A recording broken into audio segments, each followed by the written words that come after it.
सदगुरुदेव की जय। कबीरदास जी के जीवन का एक प्रसंग है। संत कबीर अपनी रोजी रोटी चलाने के लिए कपड़े बुना करते थे।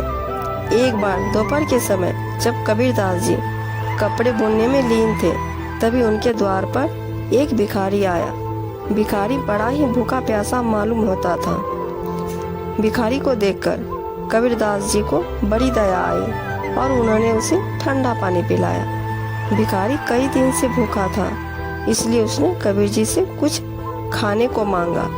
उस समय कबीरदास जी के पास खाने की कोई सामग्री नहीं थी। कुछ सोचकर कबीरदास जी ने कहा कि मित्र, मेरे पास तुमको खिलाने को भोजन तो नहीं है, तुम मेरा ये ऊन का गोला ले जाओ और इसे बेचकर अपने लिए भोजन का इंतजाम कर लेना।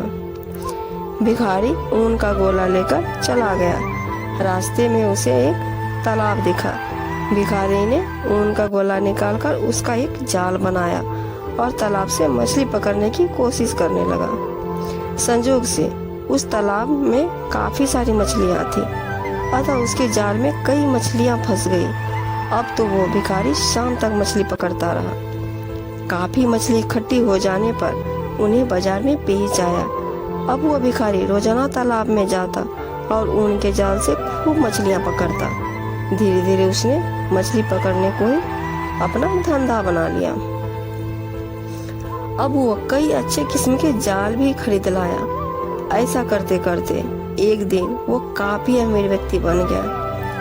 एक दिन उस भिखारी ने सोचा कि क्यों ना संत कबीर से मिलने जाया जाए और उनका धन्यवाद दिया जाए, क्योंकि आज मैं उन्हीं की वजह से अमीर बन पाया हूँ।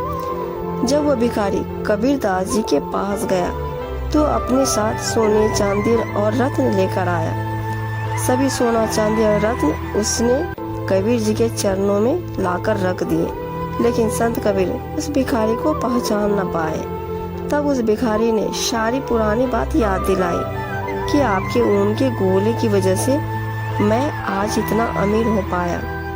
उसकी पूरी बात सुनकर संत कबीर बड़े दुखी हुए और बोले कि तुमने इतनी सारी मछलियों से उनका जीवन छीनकर पाप किया है, और क्योंकि ये सब मेरे कारण हुआ है, इसलिए तुम्हारे आधे पाप का भागीदार मैं भी बन गया हूँ। संत कबीर से उस भिखारी द्वारा दिया गया सोना, चांदी और रत्न वापस लौटा दिया और उस भिखारी को भी पुण्य कर्म करके पश्चाताप करने का उपदेश दिया।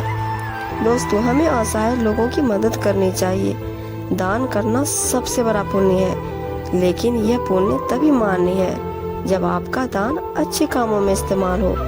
बुरे कामों के लिए दिया गया दान भी पाप के समान होता है और दान देने वाला भी उस पाप का भागीदार बनता है।